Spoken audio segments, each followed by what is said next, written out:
오늘 말씀의 인물 여호야다는 왕과 같은 제사장이라는 표현이 생각나는 사람입니다. 자, 이 말씀 보시면 베드로전서 2장 9절이 10절인데요. 같이 읽어보겠습니다. 그러나 여러분은 택하심을 받은 족속이요 왕과 같은 제사장들이요 거룩한 민족이요 하나님의 소유가 된 백성입니다. 그래서 여러분을 어둠에서 불러내어 자기의 놀라운 빛 가운데로 인도하신 분의 업적을 여러분이 선포하는 것입니다. 여러분이 전에는 하나님의 백성이 아니었으나 지금은 하나님의 백성이요 전엔 자비를 입지 못한 사람이었으나 지금은 자비를 입은 사람입니다. 아멘. 베드로가 교회를 향하여 편지를 썼죠. 특별히 이방 교회, 유대인들이 아닌 이들을 향하여. 원래 이 말씀은 출애굽기 19장에 시내산에서 하나님께서 이스라엘 백성의 정체성을 규정했던 그 말씀이잖아요. 왜 불렀는지, 무엇을 해야 하는지, 왜 가나안 땅을 향해야 되는지, 그곳에서 무엇을 할 것인지. 근데 이것이 베드로가 깨닫기는 이제 그리스도 안에서 모든 이방인들도 하나님의 거룩한 나라요, 제사장, 왕 같은 제사장이요, 거룩한 민족이고 소유된 백성이라는 것을 확인시켜 주었어요. 그러면서 전에 너희들이 하나님 백성이 아니었는데 이제 하나님 백성이다, 이런 말을 합니다. 여기 보는데 왕과 같은 제사장이다, 이게 어떤 의미일까 싶었는데 여호야다 제사장을 보면서 느꼈어요. 여러분 역대하 24장 15절 16절 좀 전 읽어보셨잖아요. 그가 분명 제사장이었는데 다윗 왕실 묘실에 장례되었다고 기록되어 있습니다. 그가 평생 이스라엘 백성과 하나님과 성전을 위하여 좋은 일을 하였다고 해서 사람들은 그를 다윗성 왕실 묘지에 안장하였다. 영광스러운 일이죠. 그는 왕이 아니거든요. 여러분 역대하 지금 묵상하고 계신데 독특한 게 뭐냐면 어떤 사람들은 왕인데도 왕실 묘지에 안 들어갑니다. 근데 여호야다는 왕이 아니었는데 왕실 묘실에 들어가요. 여호야다의 후손들이 얼마나 자랑스럽게 생각했을 인물일까 싶습니다. 북왕국을 보면 신하였는데 왕을 죽이고 반역을 해서 왕의 자리에 오른 사람들이 나옵니다. 사실 북왕국만이 아니라 세계 모든 나라들이 그런 일이 대세죠, 대세. 인류 역사, 왕의 역사는 다 그렇습니다. 신하들이 왕의 자리를 찬탈한 거예요. 근데 여러분, 북왕국처럼 남왕국도 그런 위기였거든요. 특별히 제사장 여호야다는 자신이 왕의 자리에 앉을 수도 있는 인물이었습니다. 혹은 다른 신하들이 그 왕의 자리를 찬탈할 수도 있었어요. 다른 나라처럼, 북왕국처럼 그 유다 왕실이 찬탈될 수 있는 그 위기에서 하나님 뜻대로 다윗 왕조로 이어가도록 만들었던 인물이 여호야다입니다. 자신은 왕의 자리에 앉지 않으면서 왕이 되려 하지 않았고 하나님을 왕으로 인정했던, 그리고 요아스 그 어린 아기를 왕으로 섬겼을 때 하나님은 참된 왕이시잖아요, 이스라엘에. 그 참된 왕이신 하나님께서 제사장 여호야다를 왕으로 인정해 줬다는 이야기가 이 이야기입니다. 우리는 왕이 되려 하잖아요, 그죠? 근데 어느 날 왕이 되어 있는, 왕과 같은 제사장의 삶을 살았던 여호야다의 삶을 통해서 하나님께서는 우리를 베드로전서의 말씀대로 왕과 같은 제사장으로 부르셨다고 저는 믿습니다. 어떻게 사는 것이 왕과 같은 제사장으로 사는 것인지 여호야다에 대한 역대기 저자의 기록을 살펴보면서 우리의 삶을 다시 정의하는 시간 되기를 소망합니다. 저는 첫 번째로 여러분들에게 나누고 싶은 말이, 그 시대에 여호야다는 자신의 역할을 생각하는 사람이었습니다. 그가 제사장의 자리에 있으면서 이 나라의 상황이 어떠한지 생각하고 판단했습니다. 남유다에는 6년 동안 왕이 실종됐습니다. 아하시야 왕의 어머니 북왕국의 여인이었던 아달랴가 자기 아들의 죽음 이후에 왕자들을 모두 살해하고 스스로 왕의 자리에 앉아버렸습니다. 기가 막힌 일이죠. 하나님은 다윗 왕조만이 허락된 왕이라는 것을 약속하셨고 그래야 된다고 했는데, 사실 왕의 어머니지만 그는 북왕국의 여인이고 이세벨의 딸이죠. 아달랴라는 여인이 왕의 자리에 앉았거든요. 하나님의 약속에 대한 정면 도전이고 하나님 나라를 무너뜨리는 일이었습니다. 왜요? 그 씨를 말려버렸다 이렇게 표현했거든요. 표현이 중요합니다. 씨를 말려버렸다.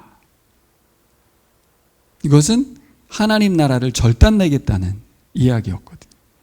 단순히 왕조를 없앴다 그런 뜻이 아닙니다. 하나님의 말씀을 더 이상 이 땅 가운데 실현하지 못하도록 만든 여인이 아달랴입니다. 근데 여호야다는 제사장으로서 유다 왕의 부재의 상태에서 아달랴의 통치 상황에서 그가 어떤 일을 해야 하는지, 이 상황에서 내가 어떤 역할을 해야 되는지 생각을 했다는 거죠. 저는 여러분 이 본문에서 여러분들에게 도전해 주고 싶은 말씀이, 하나님 우리에게 이 말씀을 통해서 2025년에 우리가 대한민국 땅에 거주하면서 여기서 신앙생활하면서 남활의 교인으로 부름받은 이 목적과 이유를 생각했으면 좋겠어요. 이 시기에, 내 나이에, 이 시대에 하나님께서 나에게 원하는 것이 무엇인가, 이렇게 생각한 사람이 많지 않았어요. 여호야다 딱 한 사람입니다. 한 사람. 근데 여러분 이것은 반역이거든요. 아달랴의 통치하에서 반역을 도모하는 거예요. 그때 사람들 한 명 한 명을 만나가지고 그들을 포섭하고 그들을 자신의 사람으로 만드는데 어그러질 수도 있습니다. 죽을 수도 있어요. 아주 위험한 일을 시행에 옮길 때 그는 자기가 무엇을 해야 되는지 생각을 했어요. 그냥 제사장 역할만 하지 않았다 그 말입니다. 왕의 부재 상황에서 그는 왕의 역할을 하고 있어요. 왕의 자리에 앉진 않았으나 왕이 해야 될 일들을 하고 있는 거예요. 근데 그 일이 왕의 일을 했다라기보다는 하나님이 하신 말씀에 순종했다는 것을 여러분 기억했으면 좋겠어요.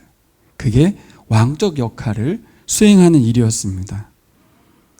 여러분 이 시대 가운데 나를 살게 하시는 이유를 생각했으면 좋겠어요. 이 시대 가운데 나를 훈련시키고 계신 하나님의 뜻이 무엇인지를 생각하시면 좋겠어요. 생각을 하지 않는 시대거든요. 특별히 어떤 걸 생각하지 않습니까? 이 시대 하나님께서 나를 통해서 무엇을 하시려고 하는지, 지금 나를 통해서 하시고 싶은 이야기는 무엇인지. 오늘 공동 기도문에도 실려 있지만 여러분 한국에서 세계 정상회의가 열립니다. 여러분은 어떤 생각을 하고 계십니까? 내가 젊고 나하고는 크게 상관도 없는 일이 아닐까? 캄보디아에서 벌어진 한국민들의 범죄, 가해자와 피해자가 뒤섞였다고 하죠. 마약을 투약하고, 그래서 이 마약을 투약받은 사람들은 모두 범죄에 이용당했고 피해자이면서도 또 가해자가 됐어요. 실제로 한국에 보이스피싱을 계속했고, 그리고 유인하고 사람들 데려오고 죽이고 죽는 이런 상황들을 보는 여러분들은 어떤 생각을 하고 계십니까? 지금 내란 재판이 진행되고 있는데요. 여러분 판결이 또 구속영장이 취소되거나 이런 일들이 있습니다. 사법 정의가 바르게 실현되도록 여러분 관심을 가지시는지, 우리가 기도의 자리에 나아갈 때 시대적인 상황들을 보는 눈이 있는지, 그리고 주님의 뜻 가운데에서 내가 무엇을 해야 하는지, 그것이 여호야다 같은 어떤 특별한 인물에게만 주어진 사명일까요? 베드로전서의 베드로 사도는 너희는 다 왕과 같은 제사장이다 이렇게 말씀하시거든요. 내가? 나 같은 사람이? 그렇게 생각하면 그럴 수 있지만 베드로는 뭐라고 합니까? 예수 그리스도를 통해서 너희는 모두 왕과 같은 제사장으로 하나님께서 부르셨다고 말을 합니다.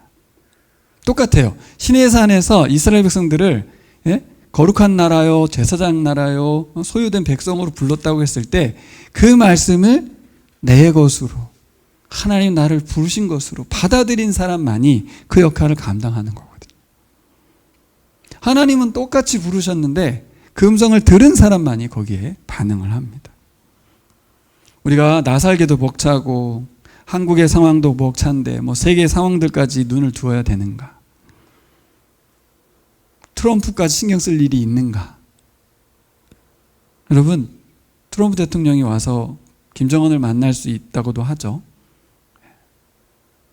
그는 철저히 돈에 의한 사람이지만 하나님은 그를 통해서 일하실 수도 있어요. 전문가들은 뭐라고 말하냐면 트럼프 대통령만이, 세계 대통령 중에 트럼프 대통령만이 한국이 통일될 수 있는 접근까지 갔던 유일한 대통령이다. 역설이죠, 역설. 세계를 괴롭히고 지 맘대로 하고 있고 막 이민자들을 축출하고 나쁜 놈인데, 또 한편에서 보면 그의 어떤 사적인 마음, 돈에 욕심을 가진 그 마음이 전쟁은 돈이 안 된다 이렇게 말하는 거예요. 그래서 북한을 바꿀 수 있는 그런 또 다른 역할을 할 수 있는 그런 존재라는 거죠. 자, 그럼 우리는 어떤 역할을 해야 할까요? 이 시대에, 이 시기에, 내 나이에, 예? 나의 이런 작은 신앙 가운데에서 우리 수아 수빈이의 어린 나이에 뭘 해야 할까요? 하나님의 눈으로 세상을 보는 그 눈을 달라고, 그리고 하나님이 세상을 보시는 그 마음을 달라고, 그렇게 기도했으면 좋겠습니다. 여호야다에겐 그게 있었던 것 같아요. 여러분, 그냥 역사서 기록 읽는 걸로 보지 마세요. 하나님의 마음을 한번 읽어보세요. 제가 앞서 말했던 거죠. 여러분에게 감흥은 안 왔지만 다시 해석해 볼까요? 다윗 왕조를 통해서 하나님이 세워가는 나라는 이 땅에 어떤 한 국가를 세우는 이야기가 아닙니다. 우리가 지금 아는 것처럼 예수 그리스도를 통한 하나님 나라를 세워가는 이야기였어요. 마태복음 족보를 보면 거기에 기생 라합이 나옵니다. 이방 여인, 모압 여인 룻도 나옵니다. 그들의 역할은 그냥 여인으로서 한 남자와 결혼했고 자녀를 낳았을 뿐입니다. 믿음의 여인으로 그 시대를 살았으나 성경은 뭐라고 기록했냐면 그녀의 믿음의 헌신은 예수 그리스도와 연결되어 있다. 하나님 나라와 연결되어 있다. 이렇게 해석하거든요. 여호야다도 마찬가지입니다. 지금 예수 그리스도로 이어지는 이 다윗의 계보에 결정적인 위험이 온 거예요. 사탄이 계시록에서 여자를 잡아가지고 삼키려고 하잖아요. 이 여자는 이제 교회를 상징하지 않습니까? 로마가 교회를 핍박했던 장면을 연상케 하는 겁니다. 보강국 아달랴라는 여인이 다윗 왕조의 씨를 말리려 했다. 이 표현은 예수 그리스도를 이 땅에 못 오게 하려고 했다. 이 말하고 연결되어 있는 거예요. 괜히 역대하가 그런 말을 쓰는 게 아닙니다. 그것을 보신 하나님의 마음은 어떨까요? 그걸 우리가 묵상해야 돼요. 어둠이 너무나 막 정말 극심한 어둠이 남유다를 이렇게 휩싸고 있는 상황 속에서, 그 속에서 여호야다는 하나님의 마음을 품는 거예요. 하나님께서 이 나라에, 이 지구상에 잃어버린 에덴, 새 에덴을 만들려고 하신 그 뜻을 가지고 여기까지 왔거든요. 근데 여기서 끝날 수도 있는 위기에 왔다는 것에 대한 경각심, 그 눈, 그걸 가지고 여호야다는 하나님께 기도했을 것입니다. 지금 제가 무엇을 해야 합니까? 제가 무엇을 해야 합니까? 이 상황 속에서. 그거 한 게 뭔지 아시죠? 씨를 말려버리는 그 순간 막내였다. 갓 태어난 아기, 갓난 아기를 숨겨서 성전에서 6년 동안 키웠습니다. 걸리면 죽는 겁니다. 단순히 다윗 왕의 계보를 잇는 이야기로 이해하시면 대단하다 정도로 끝나지만 그 이야기가 아닙니다. 그래서 그 시대에 자신의 역할을 생각하는 사람이었는데 어떻게 이게 그 역할을 찾을 수 있었는가? 그가 두 번째로는 하나님의 뜻을 아는 사람이었기 때문에 그래요. 이 시대에 하나님의 뜻이 무엇인가 하는 거죠. 제사장 여호야다는 이 나라가 어떤 나라인지를 분명히 알았습니다. 좀 전에 말씀하신 대로 하나님의 나라예요. 하나님이 세우신 나라예요. 이스라엘을 부르셔가지고 이스라엘의 왕들을 통해서 하나님의 뜻이 가나안 땅 가운데 실현되어 새 에덴을 세우길 원하셨습니다. 이걸 여호야다는 알았어요. 여러분도 아십니까? 대한민국 사람으로만 살지 말고 하나님 나라 백성으로 사시기를 축복합니다.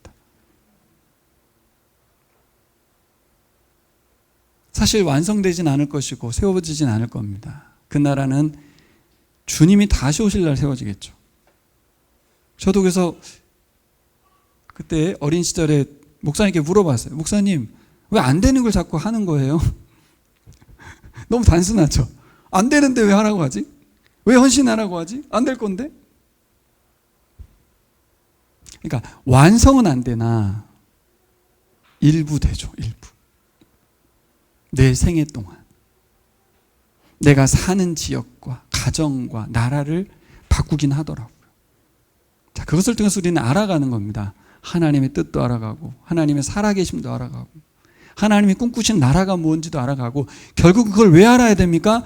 완성될 것을 소망하며 살게 되는 거예요. 그 완성은 누가 이루세요? 하나님께서 이루시거든요. 완성은 나중 일이지만 이 땅에서 맛을 보는 건데요. 에이, 목사님 뭐 맛만 보고 살까요? 얼마나 중요한 일인지 우리가 좀 깨달았으면 좋겠습니다. 대한민국 사람으로서 살아가는 안녕과 평안이 아니라 이 땅 가운데 하나님 나라를 세워가는 그 기쁨.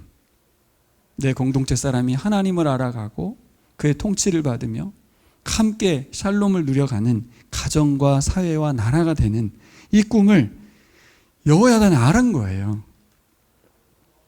그래서 먼저 무엇을 알았습니까? 왕이 뭘 해야 되는지를 알았고 제사장이 어떤 사람인지 알았고 하나님의 정한 뜻을 알았습니다.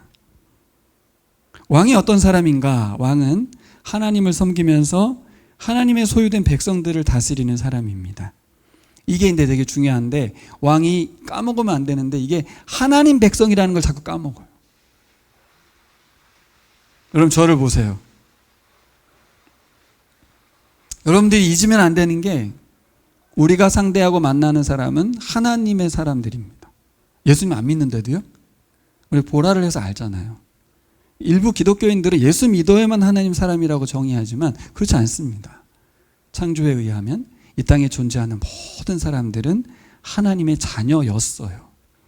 그가 고아처럼 살고 있을 뿐입니다. 우리는 뭘 알려주는 겁니까? 너는 하나님의 자녀야.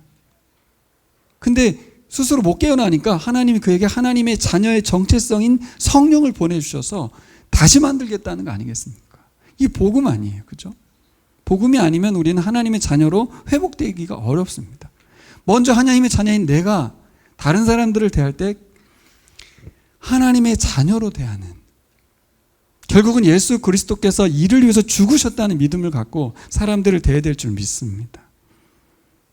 그럴 때 이제 시각이 달라지겠죠. 우리 민집사님의 기도문에 실린 것처럼 캄보디아 사람은 무조건 나쁜 사람, 중국 사람 무조건 나쁜 사람, 이런 식으로 몰고 가는 이 세태에 대해서 속는 거죠. 사탄의 앞잡이가 되는 겁니다. 그렇게 당하면. 혐중 시위를 얼마나 합니까? 정치적으로 이용하고. 그렇죠? 그런 시각이 아니라 하나님을 알지 못하는 사람들의 속임수, 사람을 미워하고 증오하고 차별하면서 죽이게 만드는 이 어둠의 세력들에 대해서 여러분 시각을 바꾸셔야 될 줄 믿습니다. 또 왕은 어떤 사람입니까? 백성들의 탐욕과 우상 숭배를 제어해야 되는 사람이에요. 어떻게 해요? 하나님의 말씀으로. 그래서 왕은 율법책을 옆에 두고 살아야 돼요. 여러분도 왕과 같은 제사장이라면 율법책을 옆에 두고 살아야 됩니다. 나는 그냥 성경으로 신앙생활하는 사람이 아닙니다. 이 말씀을 가지고 사람들에게 하나님의 뜻대로 살 수 있도록 돕는 왕과 같은 제사장인 줄 믿습니다. 여러분이 왕이라면 율법책을 옆에 두시기 바랍니다. 제사장은 어떤 사람입니까? 왕과 백성이 하나님과 계속 연결되도록 돕는 사람이에요. 제사장은 뭐라고요? 하나님과 왕과 백성 사이에 서서 왕과 백성이 하나님과 계속 연결되도록 돕는 사람, 은혜의 통로죠. 하나님의 은혜가 없이는 왕도 백성도 살아갈 수 없거든요. 또 우리는 제사장 같은 사람들이에요. 여러분 곁에 있는 가족들이든 안 믿는 사람이든 믿는 사람이든 다 똑같습니다. 또 일반 시민이든 이 땅에 있는 대통령이든 다 내가 제사장이에요. 나를 통해서 그가 하나님의 은혜를 받을 수 있어요. 우리의 통로, 내가 하나님의 은혜의 통로, 왕과 같은 제사장임을 기억하시기를 바랍니다. 여호야다는 제사장으로서 자신의 정체성과 역할에 충실했어요. 지금 내가 무슨 큰 일을 감당하려고 할 이유도 없고 할 수도 없잖아요. 그럼 내가 가벼워집니까? 그렇지 않아요. 하나님이 그를 통치하시도록, 그에게 은혜 베푸시도록 제사장 역할을 하는 거예요. 그래서 우리가 트럼프 대통령에 대한 기도를 해도 되고, 뭔가 이거 좀 나하고 관계도 없는 기도 아닌가? 전혀 그렇지 않죠. 내가 제사장의 정체성을 가지면 달라지는 거예요, 기도가. 하나님 그 기도에 응답하실 줄 믿습니다. 여호야다는 숨겨서 키운 요아스를 왕으로 세울 때까지 6년의 시간을, 6년 굉장히 긴 시간입니다. 그 6년의 시간을 그 요아스를 왕 세우는 것에 목숨 걸고 지켜냈어요. 또 요아스가 왕이 된 이후에도 하나님 뜻대로 순종합니다. 어떤 순종? 왕이 된 요아스에게 할아버지가 됐을 거 아니에요, 여호야다가. 그 젊은 요아스의 말에 순종합니다. 자기가 아버지 역할을 했고 자기가 왕 중에 왕일 수도 있는 그 요아스가 젊은 요아스에게 무릎을 꿇고 순종하는 제사장 역할을 합니다. 23장 3절에 보면 뭐라고 나와 있어요? 아까 우리 읽었죠? 그들이 모두 하나님의 성전에 모여 왕의 아들 요아스와 언약을 세웠다. 여호야다가 그들에게 말하였다. 여기에 왕세자가 계십니다. 이분이 왕이 되셔야 합니다. 그냥 읽기에는 너무나 놀라운 말씀이에요. 이분이 왕이 되셔야 합니다. 7살이에요. 7살. 자기가 왕하면 되거든요. 실제 왕 역할을 해왔고요. 근데 왕의 자리에 안 앉습니다. 이분이어야 합니다. 이게 가능한 이야기냐고요. 7살을 왕으로 이분이라고 의역을 했지만, 이게 왜 이렇게 된 겁니까? 왜 여호야다는 일반적이지 않은 이런 선택을 했습니까? 다윗의 자손이 왕이 된다는 주님의 약속을 따른 거예요. 23장 16절. 23장 16절. 그런 다음에 여호야다는 자신과 백성과 왕이 주님의 백성이 되는 언약을 세웠다. 이게 아까 우리 베드로전서 읽은 것처럼 뭐예요? 우리는 하나님의 소유된 백성이 됐다, 이 말하고 같은 거예요. 여러분, 하나님과 언약된 언약 백성이 되십시오. 자, 출애굽기 19장에서 시내산에서 이스라엘 백성이 거기서 하나님과 언약 백성 조약을 맺었거든요. 이것은 하나님이 그냥 규정한 게 아니라 본인들도 받아들였기 때문에 저는 하나님 아들이에요, 아들 백성이에요, 이런 선언을 한 거예요. 근데 다시 여호야다가 제사장으로서 그 역할을, 그 시간을 또 갖는 거예요. 여러분이 모두 하나님 백성으로서 약속합시다, 이렇게. 그 얘기 무슨 말입니까? 7살이지만 요아스 왕을 왕으로 인정하고 순종하라는 거예요. 가능한 이야기인가요? 어떻게 가능하죠? 7살인데 그가 왕으로 어떻게 인정이 되죠? 하나님이 세우신 왕이기 때문에. 하나님이 약속하신 것을 여호야다가 지키고 있거든요.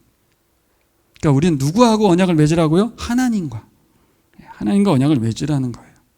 그래서 여러분, 권위자로 세워지는 존재들에 대해서, 이 땅의 대통령도 그렇고, 우리가 그를 하나님이 세우셨다는 믿음 가운데에서 기도하고 하나님이 통치하시기를 기도해야 될 줄 믿습니다. 그를 저주하거나 욕하거나 하는 것에 대해서 우리가 주저해야 될 이유가 있는 거죠. 하나님이 통치하신다는 믿음으로. 아까 제가 말씀드렸지만 24장 4절 6절에는 어떤 얘기가 나와요? 요아스가 왕이 된 후에 성전 재건 명령을 내립니다. 근데 오랜 기간 지체되죠. 그러니까 요아스가 여호야다를 질책했다는 표현이 나옵니다. 여호야다는 왕의 질책을 수용합니다. 그리고 순종합니다. 이게 왜 기록되어 있습니까? 제사장 역할을 감당한다는 것은 무엇일까? 자존심 문제도 아니고요. 서열 문제도 아닙니다. 하나님을 섬긴다는 것은 무엇일까요? 자기 역할에 충실한 것입니다. 이제 왕이 세워졌기에, 이제 왕이 어느 정도 나이가 되었고, 그가 자신을 질책했을 때 여호야다는 너무 기뻤을 거예요. 기분 나쁜 게 아니라 엄청 기뻤을 거예요. 드디어 요아스가 하나님이 세우신 왕적 역할을 제대로 수행하는구나. 그가 지혜를 발휘하죠. 성전 재건을 하는데 원래 성전을 세금으로 내게 돼 있었잖아요. 근데 세금이 잘 안 거치는 거예요. 그러니까 어떻게 했어요? 성전 입구에다가 헌금함을 마련해 놓고 들어가면서 나가면서 헌금하라고. 그랬더니 사람들이 헌금을 하네? 근데 많이 거치네? 뭐죠? 자발적 헌금을 만든 거예요. 세금이 아니다. 정성껏 하나님께 드리라고 하자. 그 지혜가 놀라운 결과를 발휘했고 여호야다는 얼마나 기뻤을까요? 이 제사장 여호야다가 제 역할을 감당할 때 요아스는 제대로 된 왕의 모습을 보였죠. 24장 2절에는 뭐라고 나왔습니까? 여호야다 제사장이 살아있는 동안 요아스가 주님 보시기에 올바르게 다스렸다. 근데 죽은 이후에 뭐라고 나옵니까? 24장 17절 18절 보시면 여호야다 제사장이 죽으니 유다 지도자들이 왕을 부추겨서 자신들의 말을 듣도록 하였다. 그러니까 여호야다 제사장에 대한 시기 질투 미움이 엄청 많은 이들이 이를 갈고 있었던 거죠.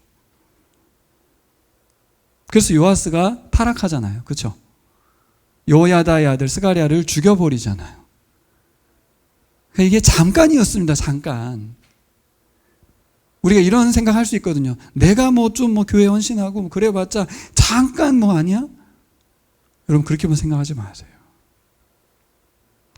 그 잠시 동안 우리는 천국을 맛보는 겁니다. 그럼 지옥처럼만 살다 가실래요? 완성은 없으니 우리는 그냥 이대로 그냥 살다가 유흥하다 갈래요? 내 인생에 잠깐이지만 내 인생 동안만큼은 하나님의 통치받는 하나님 나라 백성으로 살다 가시기를 바랍니다. 백성은 주 조상의 하나님 성전을 버리고 아세라 목상과 우상을 섬기기 시작하였다. 요이땅한 것처럼, 여호야다 죽기를 기다렸던 것처럼 그렇게 변심하고 변절하는 이게 뭡니까? 이거 해봤자 소용도 없지 않습니까? 이렇게 말할 거예요. 어느 날 우리 나무아래 교회도 역사 속에 사라질 날도 올 수 있고 누군가 우리 교인 중에 하나님을 떠날 수도 있고 타락할 수도 있겠습니다. 그럼 현재가 무의미한가요? 그렇지 않습니다. 여러분 지금이 제일 중요해요.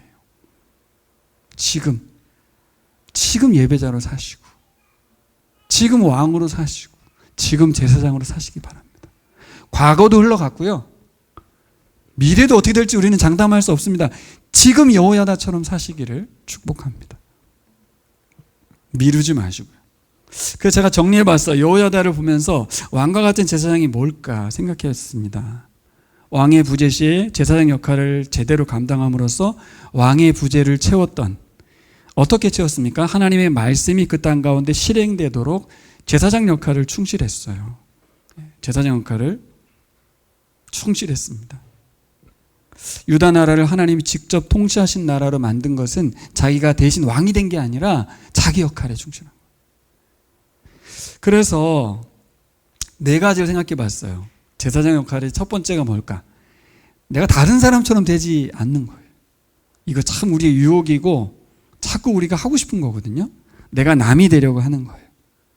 나는 나로 하나님이 이 땅에 존재하게 했는데 자꾸 다른 사람이 부럽고 다른 사람하고 비교하고. 저는 부러워하지 않는데요. 부러움의 반대로도 해요. 다른 사람들 자꾸 이렇게 평가하는 거예요. 그게 뭐예요? 나로 살지 않는 거예요, 자꾸. 그 사람은 다른 분이라서 나와 같지 않아서 다를 수 있거든요. 아직 어릴 수도 있거든요. 근데 왜 저렇게 살지? 이렇게 판단하게 되는 것. 그래서 여호야다가 이렇게 살았다고 저는 봐요. 왜 나와 같은 사람이 한 명도 없지?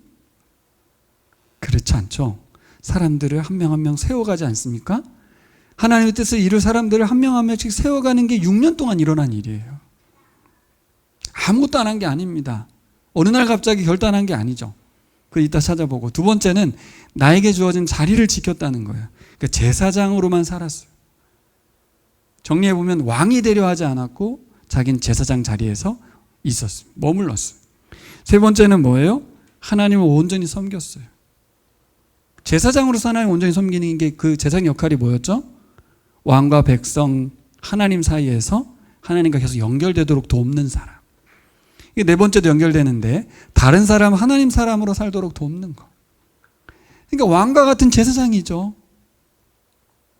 자꾸 우리는 내가 가지지 않은 재능과 은사를 부러워하면서 남처럼 하려고 하거나 다른 사람의 있고 없는 것에 대해서 자꾸 이렇게 판단하고 평가하게 되는데 그러지 않아도 됩니다. 여러분 이렇게 생각했으면 좋겠어요. 나로 인해 누군가가 하나님을 알게 되는 삶을, 나로 인해 어떤 분이 하나님의 부르심을 깨닫게 되는 삶을, 나로 인해 어떤 분이 하나님 뜻에 순종하며 살아가는 삶을, 그 삶은 바로 나를 부르신 그 자리에서 온전히 하나님을 사랑하는 데서 시작되는 것 같습니다. 여호야다는 하나님을 무척 사랑했던 사람인 것 같아요. 성경을 보면 좀 여호사밧도 그랬지만 좀 너무 형식적인 관계였던 것 같아요. 하나님하고 열심을 냈는데 나중에 바뀌는 걸 보면 사랑은 하지 않은 것 같아요. 하나님을 섬기긴 한 것 같은데 사랑하진 않은 것 같아요. 이게 차이를 좀 아시겠어요? 목숨은 안 걸었다 그 말입니다. 여호사밧은 목숨을 걸지 않았어요. 그러니까 왔다 갔다 하죠. 목숨을 걸라고 걸어집니까? 하나님의 사랑이 느껴졌기 때문일 거예요. 하나님의 사랑이 어떻게 느껴져요? 여호야다에게? 그 하나님의 신의 산 언약, 그죠? 그 어떤 하나님의 말씀을 통한 하나님의 계획과 비전이 하나님의 사랑으로 다가왔던 사람이라고 봐야겠죠. 여러분들 거기서 감동하셔야 돼요. 어떤 감정적으로 하는 사랑이 느껴져서가 아니고, 내가 기도해서 하나의 응답이 막 다가와서가 아니고, 뭔가를 이루어져서가 아니고, 말씀을 보면서 하나님이 꿈꾸고 계신 그 나라가 내게 감동으로 다가올 때, 사랑의 하나님이, 자비의 하나님이 다가올 때, 그때 우리가 비로소 움직여지는 줄 믿습니다. 그래서 세 번째로 23장 1절로 가보겠습니다. 그 시대에 그는 용기와 결단으로 헌신했습니다. 이건 읽어보겠습니다. 다시 한번 23장 1절 읽어볼까요? 시작. 6해를 기다린 여호야다 제사장은 7째가 되자 드디어 용기 있게 결단을 내리고, 여기까지. 다시 한번 읽겠습니다. 시작. 6해를 기다린 여호야다 제사장은 7째가 되자 드디어 용기 있게 결단을 내리고. 이 용기에 대해서 제가 묵상을 좀 했습니다. 제7년에 용기를 냈고 결단을 했는데요. 용기가 뭘까? 용기. 갑자기 생겨난 어떤 마음일까? 아닙니다. 6년의 세월 동안 준비된 용기입니다. 아달랴의 서슬퍼런 그 칼날, 그 위협, 목숨 걸고 요아스를 숨긴 용기, 결단부터 6년의 세월이 오늘 드디어 그를 왕으로 세우는 결단을 내립니다. 그 용기의 출처는 하나님입니다. 하나님. 자기가 아니에요. 하나님. 여호야다가 하는 일은 곧 자신의 목숨 물론이고 나라의 운명이 걸린 일입니다. 단순히 가치 있고 의미 있는 일에 용기 내고 결단한 게 아니고 하나님께서 원하시는 일이고 반드시 성공해야 되는 일입니다. 왜요? 말씀에 근거한 거죠. 읽어보세요. 시작. 그의 아들에게는 내가 한 지파를 주어서 내가 거기에 내 이름을 두고자 하여 택한 성읍 예루살렘에서 내 종 다윗이 항상 내 앞에 등불을 가지고 있게 하리라. 열왕기상 11장 36절의 말씀. 소금 언약, 다윗 언약.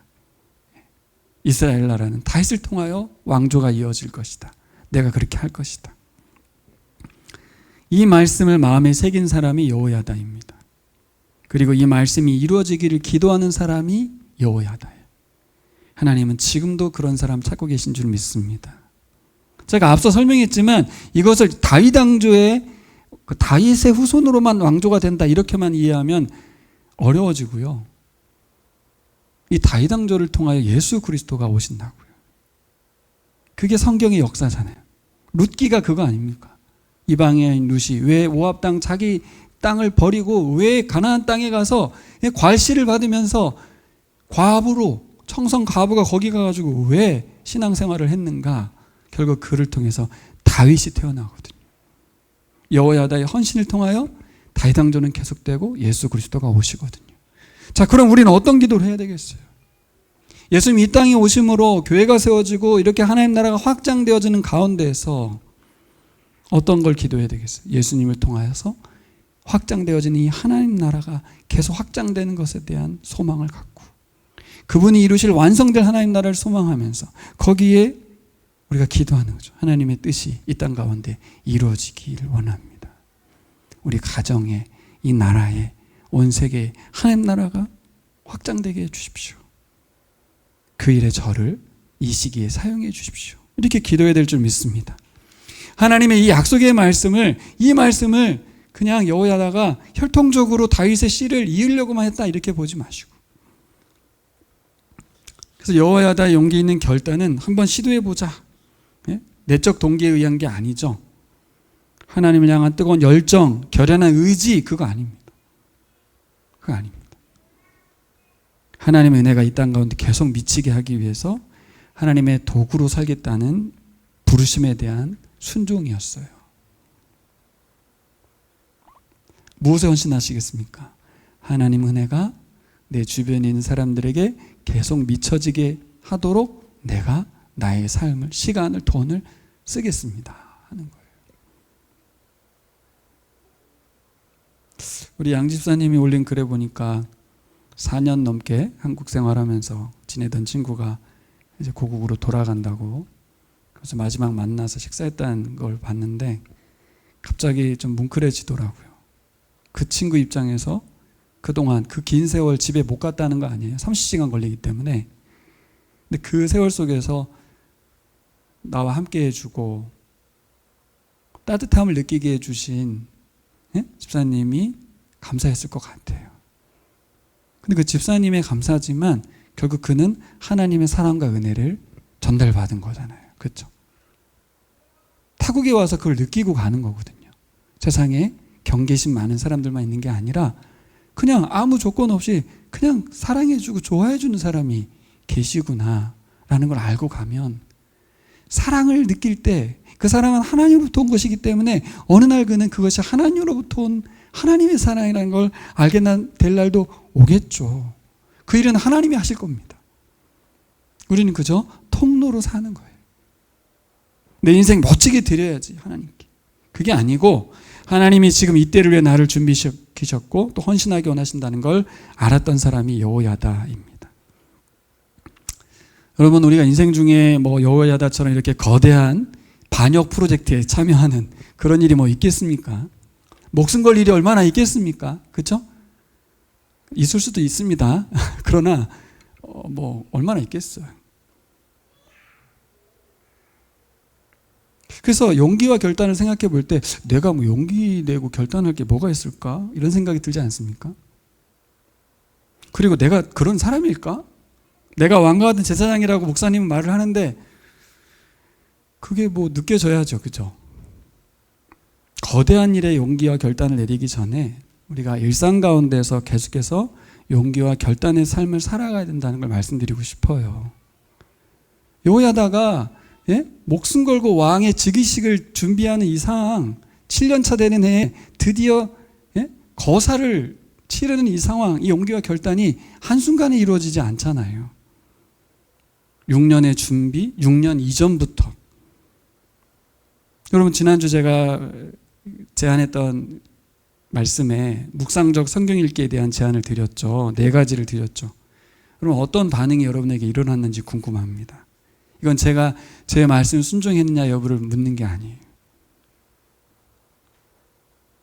용기와 결단이 필요하다는 말씀을 드리는 거예요. 우리는 그렇거든요. 스스로 뭔가 마음에 감동이 오거나 감흥이 오면 움직이는 스타일이거든요, 우리가. 근데 하나님의 말씀이 들리면 거기에 우리가 용기와 결단을 내는 것입니다. 우리 목장 톡방에도 누가 먼저 글을 올리겠어요? 누가 먼저 설교의 나눔을 용기 있게 내겠어요? 용기가 필요하죠. 용기가. 결단도 필요합니다. 그건 아니겠어요. 수많은 크고 작은 용기와 결단이 필요합니다. 삶 속에서. 무엇이 나를 용기와 결단으로 이끄냐가 중요한데, 내가 막 감동되고 할 의지가 생길 때가 아니라 하나님이 말씀하시면 하나님이 용기와 결단을 내라고 하시는구나. 그때 하나님께 자신을 드리는 것인 줄 믿습니다. 여러분 생각해 보세요. 그 이스라엘 나라에 하나님 섬기는 제사장이 얼마나 많은지 모릅니다. 진짜 많았습니다. 하나님 말씀 너무너무 잘 알고 있었습니다. 딸딸딸딸 외우고 있었습니다. 근데 하나님의 약속 말씀 붙들고 순종한 사람 딱 한 명밖에 없었어요. 용기와 결단을 낸 사람은 한 사람. 여러분 그 한 사람이 되시기를 축복합니다. 여호사밧 왕은 하나님이 자신을 위해 존재하는 분으로 생각했죠. 지난주 설교 말씀에. 근데 여호야다는 어떤 사람이었어요? 자신이 하나님을 위해 존재하는 사람으로 살았죠. 내가 누구고 하나님은 어떤 분이고 이 분명한 정체성 관계를 제대로 할 때 우리는 용기와 결단이 시작되는 줄 믿습니다. 그래서 우리가 살아가는 순간순간 일상 있죠. 일상에서 여러분 용기와 결단을 내며 사는지, 그럼 뭐부터 살펴야 되겠어요? 내가 하나님의 말씀에 의해서 지금 살아가고 있는지, 들리고 있는지, 그 말씀이 나를 변화시켜 가고 있는지 기도하셔야겠죠. 저는 왕과 같은 제사장인데 하나님의 말씀이 들리게 해달라. 그 말씀에 내가 용기와 결단을 내고 일상을 바꿔가고 사회를 바꿔갈 수 있도록. 그래야 트럼프에 대한 기도도 되는 거죠. 내가 너무 큰 기도를 하는 거 아니야? 나하고 상관없는 기도 아니야? 이런 기도가 아닌, 그치, 내가 왕 같은 제사장인데 하나님 나를 통해서 일하실 것이야. 그리스도인들에게 용기와 결단은 한순간 마음속에 생기는 어떤 뜨거움이 아니다. 우리에게 들려진 복음, 그리고 그 말씀이, 그리고 수많은 하나님의 사람들의 도전들이 차츰차츰 나를 용기와 결단의 순간으로 판단하게 하고 움직이게 하는 줄 믿습니다. 하나님 역사 가운데서 그렇게 일해 오신 줄 믿습니다. 여러분 잘 아는 이야기지만 다시 한번 이야기를 나누고 싶은 사람의 이야기가 하나 있는데요. 그것으로 오늘 말씀 마무리하려고 합니다. 에콰도르의 선교사인 짐 엘리엇이라는 사람의 이야기, 제가 전에도 말씀드렸던 것 같은데 오늘 여호야다 묵상하면서 저는 이 일화가 생각났어요. 그래서 다시 한번 검색해서 다시 한번 봤어요. 영화 같은 이야기입니다. 실제 영화로도 나왔죠. 그러니까 영화 같은 이야기라는 얘기는 비현실적인 이야기라는 얘기죠. 여호야다를 묵상하면서 지금도 하나님을 향한 어떤 사람들의 헌신은 무모해 보이기도 하고 낭비 같아 보입니다. 혹은 너무 비장하고 무겁다는 핀잔을 들을 수도 있어요. 네가? 이런 어떤 이야기를 들을 수도 있어요. 근데 여러분 시기적으로 불과 70년 전의 이야기입니다. 우리 세대의 이야기입니다. 70년 전에 이 아름다운 지구에 태어나서 딱 28년만 살았던 그 한 인생의 낭비의 인생, 누가 보기에는, 하지만 하나님은 낭비의 인생이라고 하지 않는 후손들이 기리는 그 인생. 이 사람 짐 엘리엇은 1956년생입니다. 우리나라 1950년에 6.25가 났죠. 저희 어머니가 51년생이거든요. 그러니까 그보다 뒤늦게 태어난, 5년 뒤에 태어난 사람이 지금도 살아있을 사람이란 얘기입니다. 이렇게 헌신하지 않았다면. 56년에, 아니군요. 56년에 죽었으니까 그러진 않네요. 56년에 죽었습니다. 27년에 태어났고 그가 글을 너무 잘 썼대요. 연설도 잘했고, 그래서 휘튼 대학 시절에 그는 학생회장이었고 레슬링 챔피언이어서 촉망받던 스타였다고 합니다.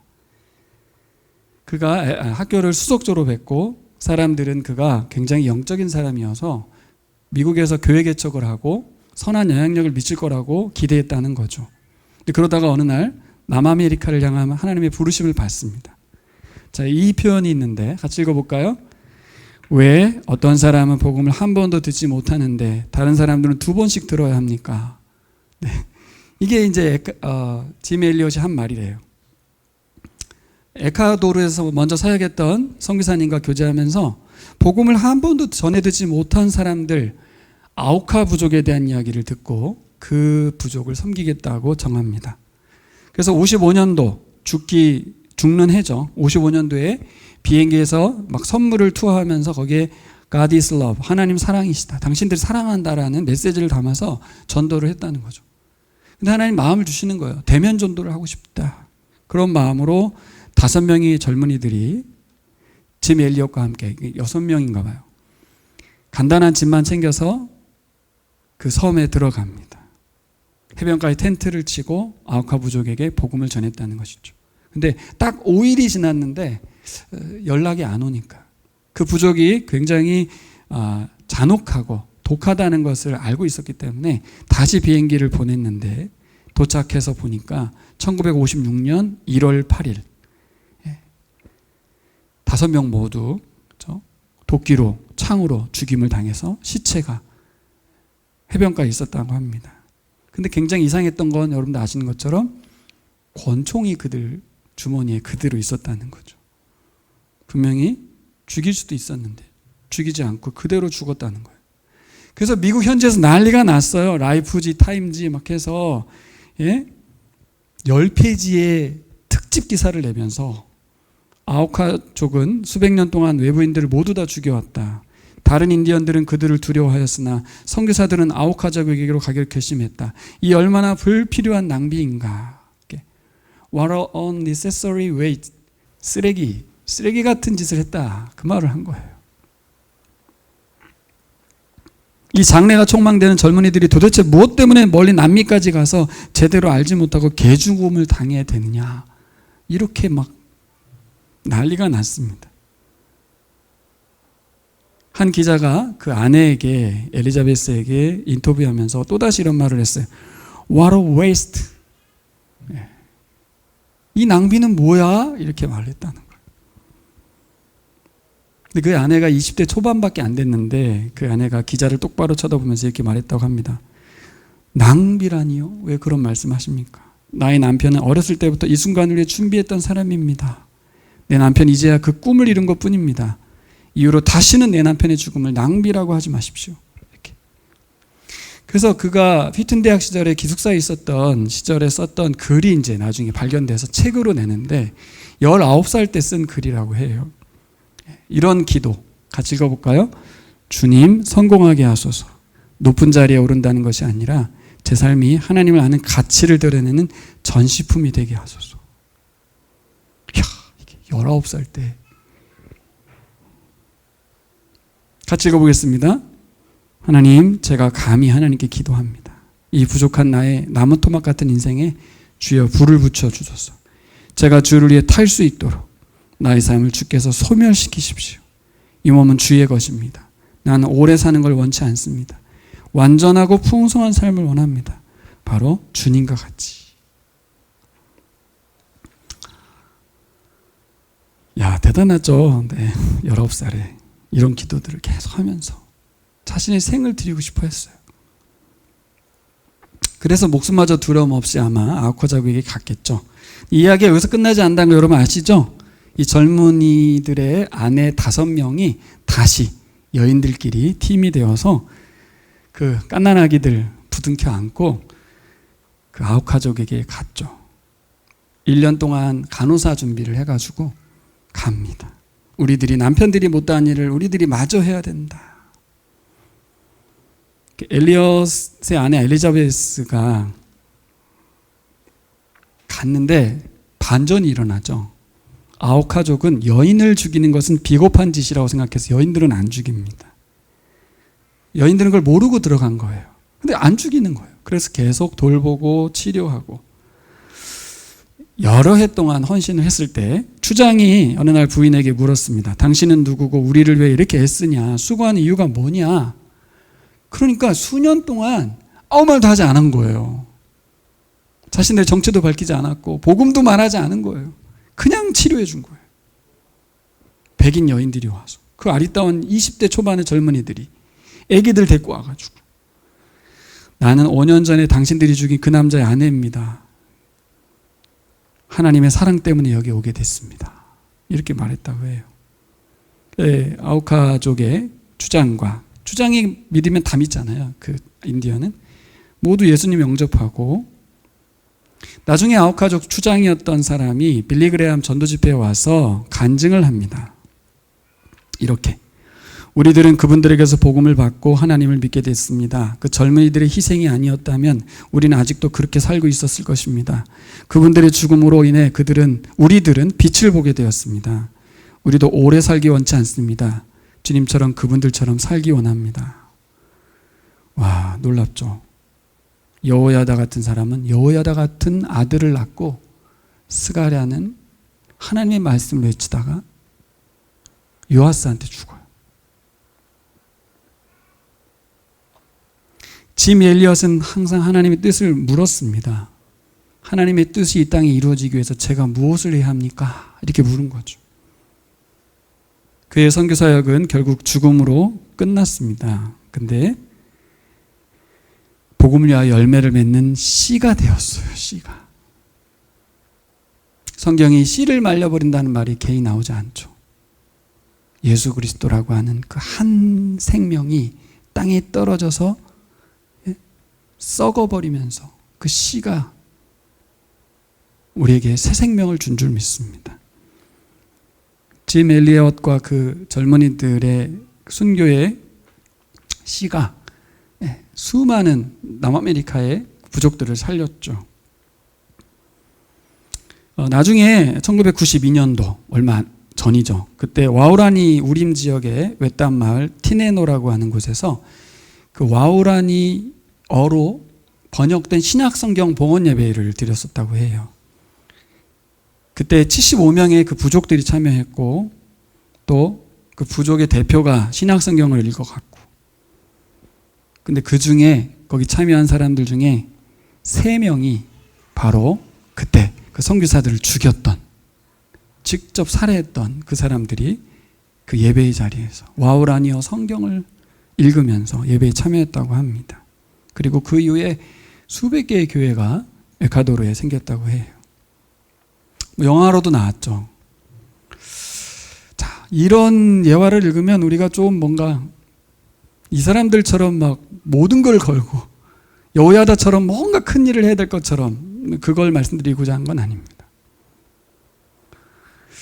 이 짐 엘리엇의 용기와 결단의 시작은 어디였을까? 그걸 말하고 싶은 거예요. 그 용기와 결단의 시작은, 엘리자베스 엘리엇과 그 여인들의 용기와 결단의 시작은 어디였을까? 그것은 하나님의 말씀인 줄 믿습니다.